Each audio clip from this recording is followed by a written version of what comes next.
Hi everyone, my name is Greg from Zim Locals. Today we have our first guest for the African AI Startup Series, Kumbirai Chipadza, the co-founder of Kuchera, an AI-powered mining logistics startup based in Germany. Kumbirai, welcome to the show. Thanks, Greg, for having me. Okay.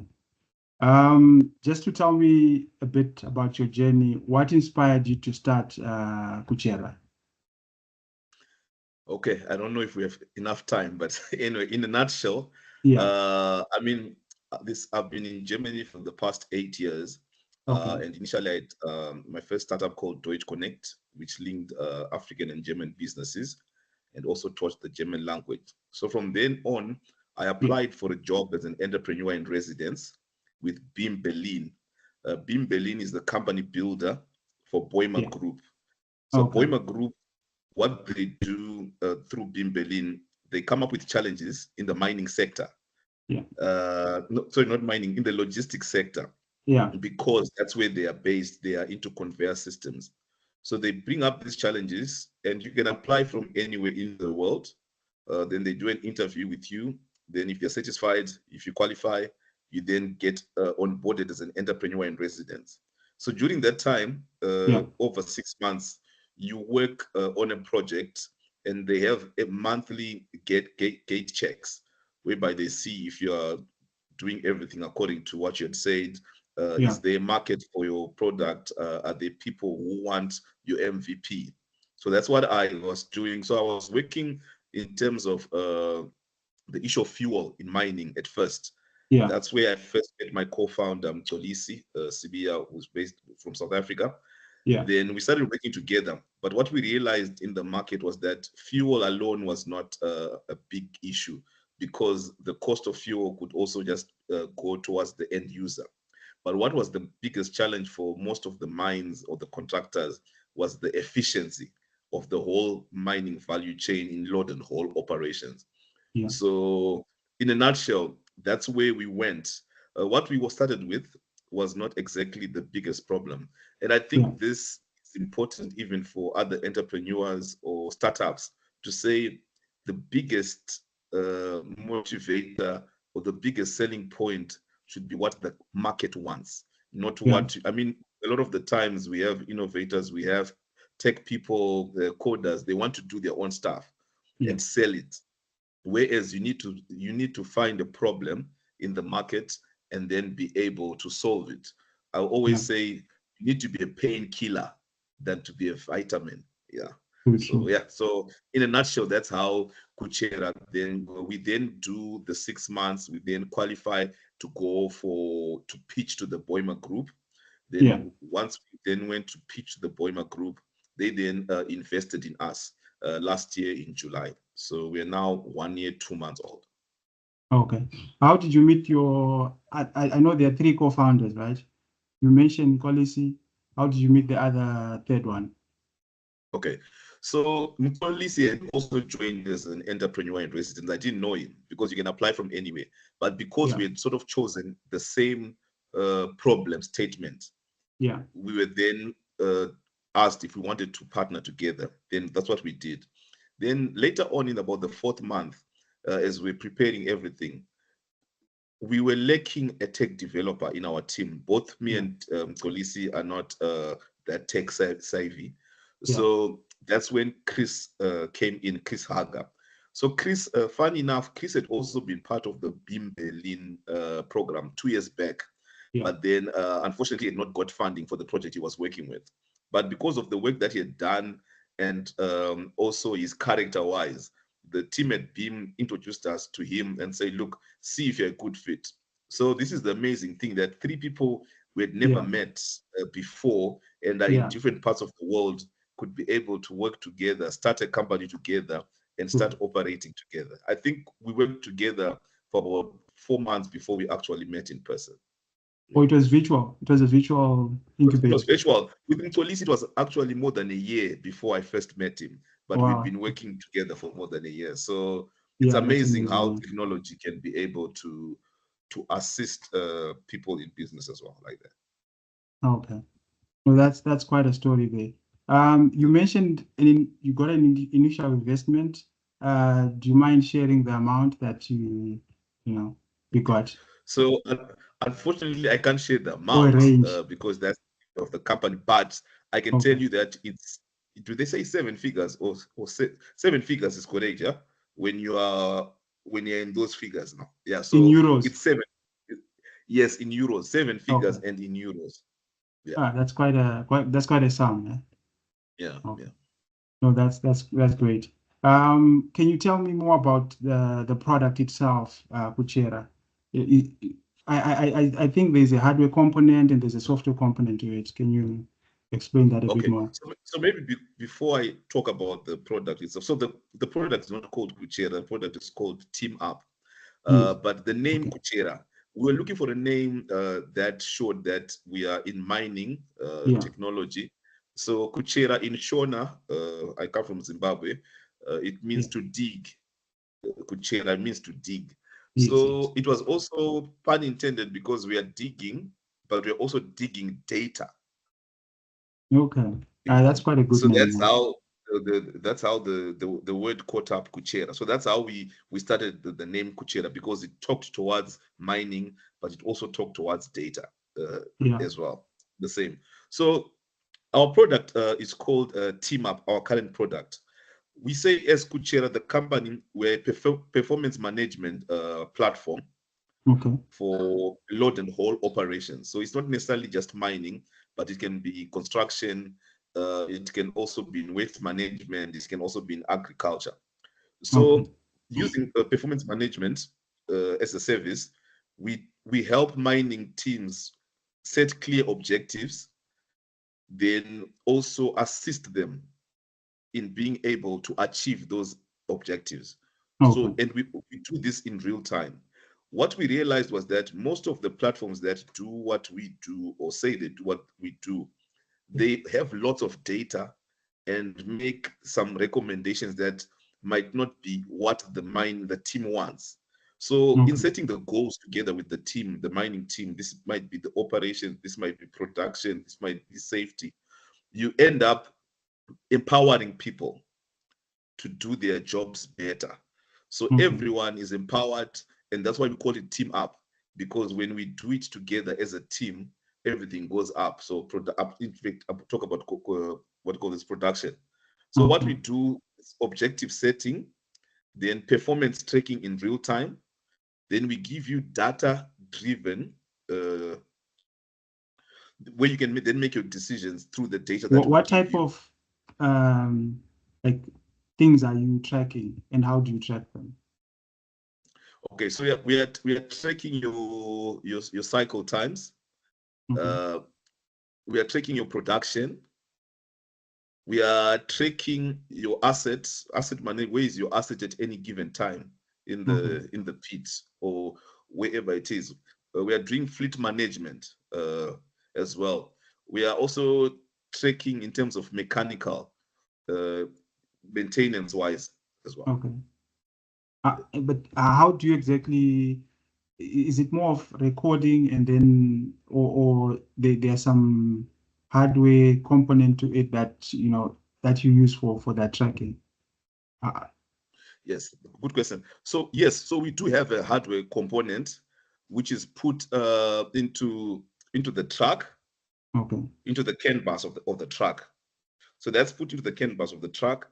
Then after that, we get the data, which then goes from the CAN bus via our hardware into our cloud.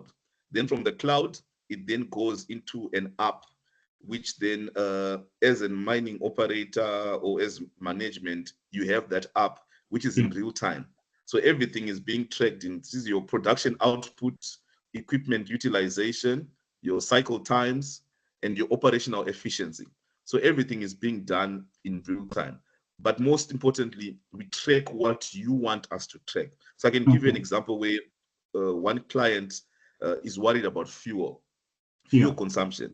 I think we also know that in most of our mines, sometimes, especially in Africa, you'd find that fuel, they say sometimes up to 8% fuel is lost because of pilfering.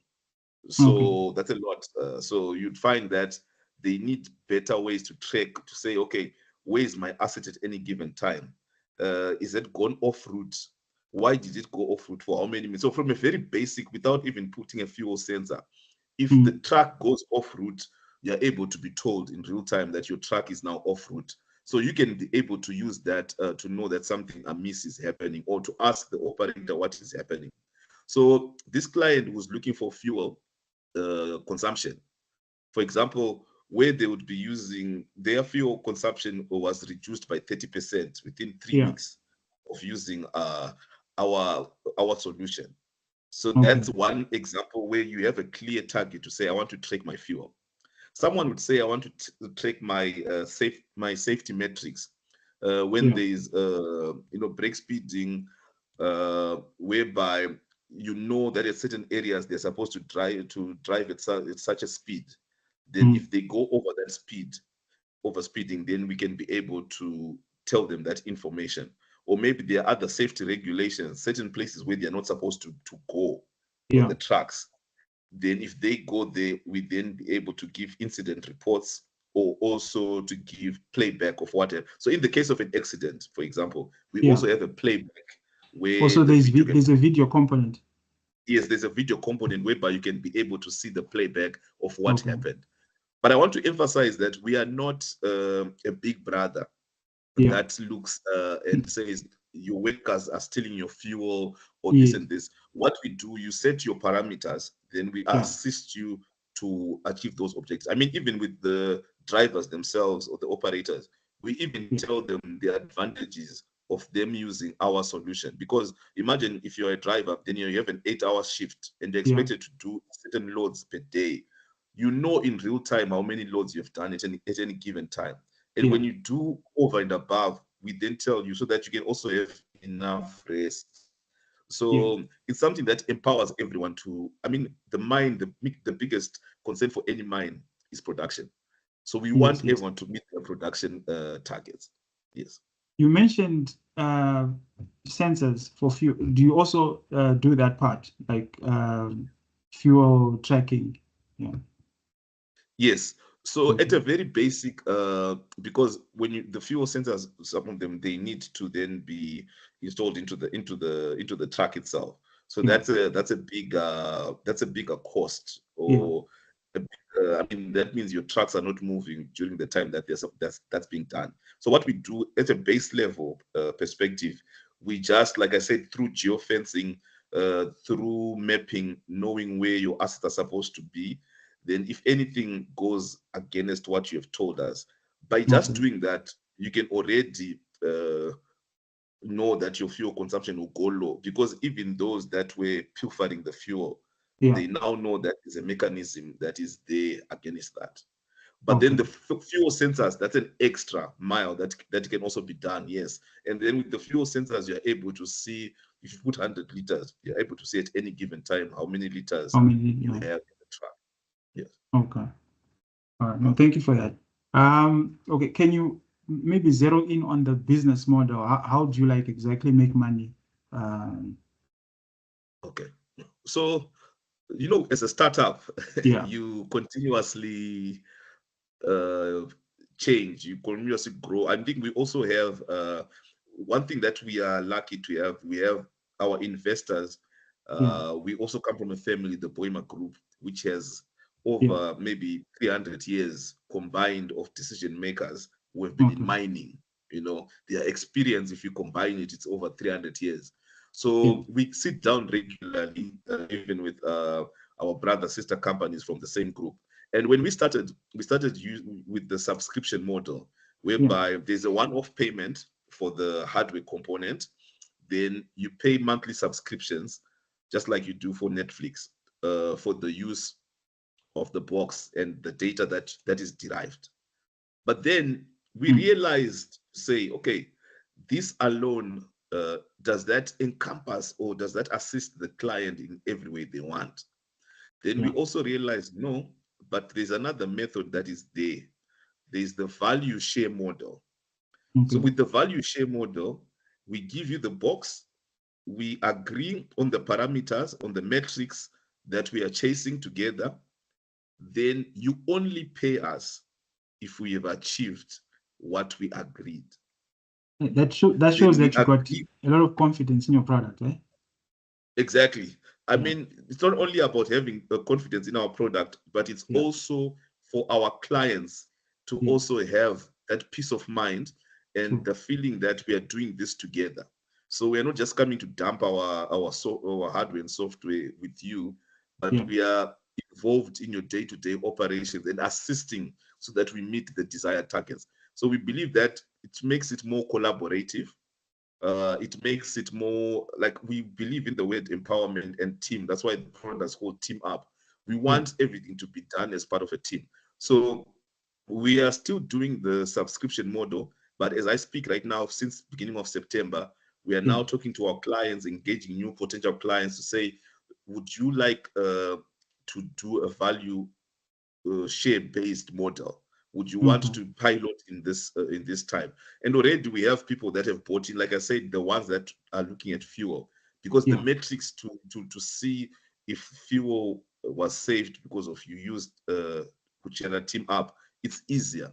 Some can yeah, be more complicated in saying, okay, how do we clearly define the metrics, and is it feasible that it was only your product that helped us achieve this? But we yeah, believe that each case is different. And if we sit down yeah. together and work it out and map it as a team, then definitely there's a lot of value to be derived for everyone. Okay. Um, okay. Can you also like give more details about the cost of, how much you charge for the hardware? And also you mentioned the subscription model. Do you have packages and how much are they? And then Okay. just to get more insights into that. Okay. So currently the hardware that we use, it's going for 1,000 US dollars. So that's Okay. a one-off fee. So usually we say to our clients they can pay it over a 6-month period. Then Okay. it belongs to them, the box. I Yeah. think the nice thing about the box that we're currently using, we use Opcom. They're from Canada. Okay. We use satellite. So through satellite, we can get connectivity anyway. I mean, some of our Okay. mining partners, you look at Eureka Mine in Zimbabwe, they are Yeah. in Guruve, but they are able Yes. to get connectivity there. We have other partners in South Africa, in the Northern Cape, where the cities are 3 hours away, but Yeah. they have connectivity there through the use of that box. So the Okay. box itself is one-off payment of 1,000. We also have different boxes depending on what the client is looking for. Then in terms Okay. of the subscriptions, it's 149 US per month. Okay. So this is per asset. So if you Yeah. have 10 trucks, it's for each truck. For each tracking. Okay. Yes. No, thank you for that. Um, You mentioned that you're using a satellite provider. Recently we've heard about, Starlink. Um, is that what you're using, or you're using some other satellite company for connectivity? No, we are using a company called Opcom. Okay. They're into satellites. They are based in Canada. I mean, they Okay. work for some of the biggest companies in the world. I mean, I've also been reading about Starlink. I'm not quite well versed to know what Yeah. exactly does Starlink do. What is Yeah. the difference between Starlink and And the Omcom. connectivity we have now? And I feel like it's being talked more about Starlink in Africa. Like here in Germany, I was talking to someone recently, and we were trying to understand what is Starlink. I know it belongs to Elon Musk, but then that's Yeah. as far as as I know in Okay. terms of what it does. Okay. No, thank you for Yeah. that. And then can you also shed more light about, how you acquired your first customers and, and then from then on, how are you acquiring new customers? Okay, thanks. So I think so what we did initially last year when we first started, we sort of looked like we asked companies to say, are you willing to do a pilot project with us? Okay. And then there were some companies that signed off with us to say, oh, look, we are willing to do to pilot, to do trials. I think one of the first was Pixton Mine in Okay. Zimbabwe, but this was through Aldercraft, which was the contractor.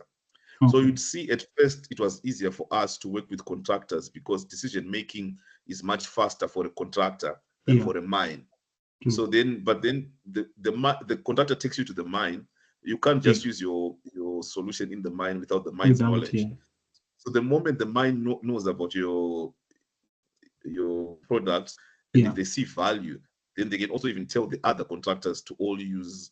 So that's sort of like how the ripple effect that is there. But I think the most important was network. And that's why we also started in Southern Africa, in Zimbabwe, in South Africa, where I grew up in a mining town, Shavane, in Zimbabwe, born and bred there. So a lot of people that I learned with or I grew up with, they are in mining. But funny enough, they're not in mining in Zimbabwe only. They're in South Africa, then Canada, then Australia. So even when we're doing the whole pilot or trying to see if there's a market for this, we realized it was not like an African problem, but it was a global problem that was there of efficiency. Because you'd find very few mines actually use automated trucks, very, very few. So some mines, even in Australia, in Canada, in America, they are still using the old trucks as well. So that was something that helped us. So it was the network.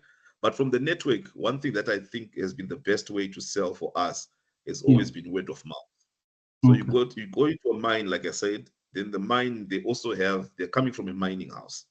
So they can tell another mine operator or mine manager from their mining house to say, look, we have this product that's helping us. Then they call you. This has happened twice to us now, whereby it's not about marketing, but it's about actually just someone word of mouth, then new clients come through. But right now, we're actually scaling up. We're going to Chile, Kazakhstan, as well as Brazil. This was also done more towards, we are very, on LinkedIn, we have a very strong presence on LinkedIn, but we also attend conferences and events. And this also then helped us to create these networks across the world now. Oh, that's quite good, B. No, I think you've also mentioned your plans that you're scaling in Kazakhstan and Chile, which is quite amazing, B. In terms of your revenue, where are you in terms of monthly or annual revenue? Whether you can share specific numbers or ranges. No.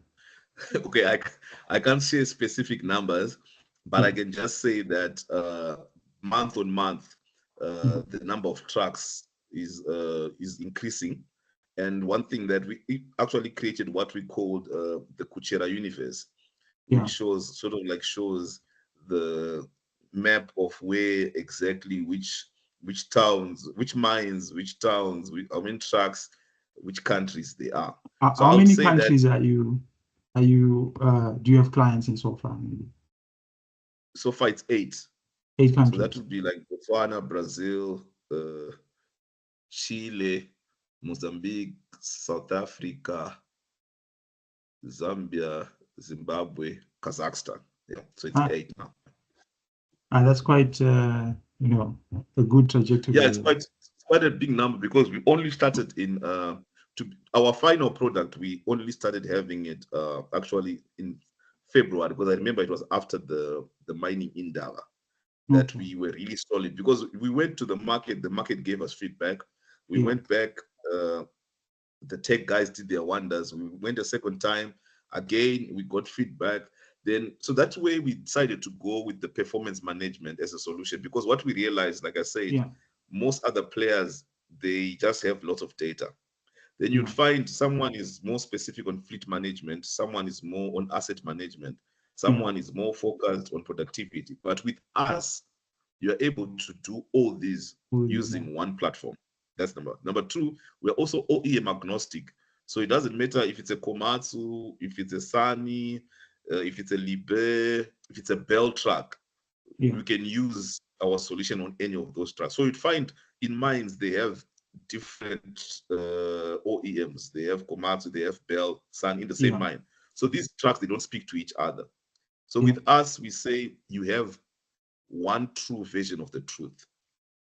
Okay. Well, that's quite a good solution. Yes. Okay. Yes. But tell me, in terms of how you built the solution, like how exactly did you develop that solution in terms of the integrations with the hardware, software, and everything else? Okay, so obviously our tech team is very, I think combined between them, they have about almost 60 years in Okay. technology. So we have Chris, who's the head of tech. We have Yeah. also have Lars. They've worked with some of big tech companies. They've worked with big clients that also do real-time monitoring.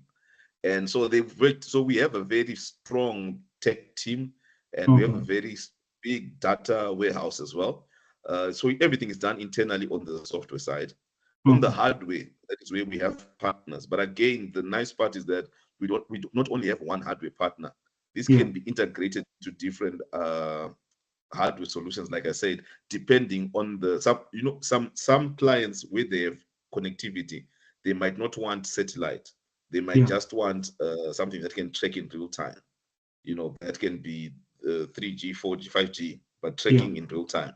So that just depends. So our strength is not on the hardware. Our secret sauce is on the software. That Okay. ability to be able to give real time insights, that is something that, I mean, I'll give you just for our viewers. Yeah. Imagine you are a mine manager in Zimbabwe. Then, like Yeah. the mine I said, it's in Uleka, it's 300 kilometers away from the city or something. Yeah. Then on a Saturday, you're playing golf. Uh, but you want to know what is happening on site. Yeah. With our app in real time in your phone, you know the production at exactly that time. You know where each of your assets is exactly at that time. You know what has been done through the day and where it is. We have a live view, we have a historic view, we have a fleet management view. So all Okay. these things you're able to see them even if you're not on site. So I think this gives, I'll just also give an example to say one client, Yeah. uh, they were charging per kilometer, Yeah. but what they'd been told is the kilometer by the mine was actually 1.3 kilometers. So you can Okay. imagine for every trip they were doing an extra 300 that they did not bill. So Okay. through that, they were then able to build that extra 300 per trip. You'd find one chief financial officer, she's in an office in Harare, Yeah. but at the mine she also gets data like from a board, from a whiteboard, Yeah. from someone who's just writing figures from a whiteboard. Yeah. Now we are able to give a automated data of the loads and all that. So if she's going to a board meeting or she's going to present with a team, she has this automated, but she also has the historical data that are associated with that. So Yeah. it brings a lot of professional. You're not taking people's jobs away, but you're Yeah. making people's job easier in that sense. No, that's amazing. No, thank you so much for your time, Kumbirai. Maybe in closing, what advice would you give to other, African entrepreneurs on how to, navigate, the market? Yeah. Look, so I said I've been in Germany for 8 years. I didn't Yeah. start entrepreneurship in Germany. I started in Zimbabwe. I Yeah. had great ideas, succeeded, but failed more than I succeeded. Yeah. So now I believe that sometimes you need a strong, not sometimes, you need a very strong network. Yeah. Number one, I say your network is your net worth. Okay. So, and now because of, I think COVID, as much as it was bad, but it assisted in entrepreneurship, whereby people now believe you can work remotely. So you Yeah. can work together with someone in Zimbabwe and someone in Germany or across the world. Yeah. So do not limit yourself to your proximity, to where you are. Yeah. Open your eyes to anything is possible. That's what I can say. I'm telling you right now. Even Kolisi was based in South Africa, but he's now based here because he applied for something that was in Germany, you know. Okay. So, and also where you spend your time is important. I Yeah. believe that as an entrepreneur, if you are a startup builder, spend most of your time on LinkedIn. Don't spend most of your time on Twitter, on Facebook, or on, I mean, those things you can do them when you have a product and you're pushing your product, if that's where the people are. Yeah. But then LinkedIn gives you credibility. And this is where you True. meet the decision makers. Because one thing that I've learned is that you can have a good product, but if no one is buying it, then it's worth nothing. But then if you go to where the decision makers are, because Yeah. those are the ones that buy the product, you know. True. True. So I think that's it. But lastly, I would say, look, I think this is the best opportunity for and time for Africa. You know, Yeah. despite the problems we have in Africa, we now also are able to have solutions.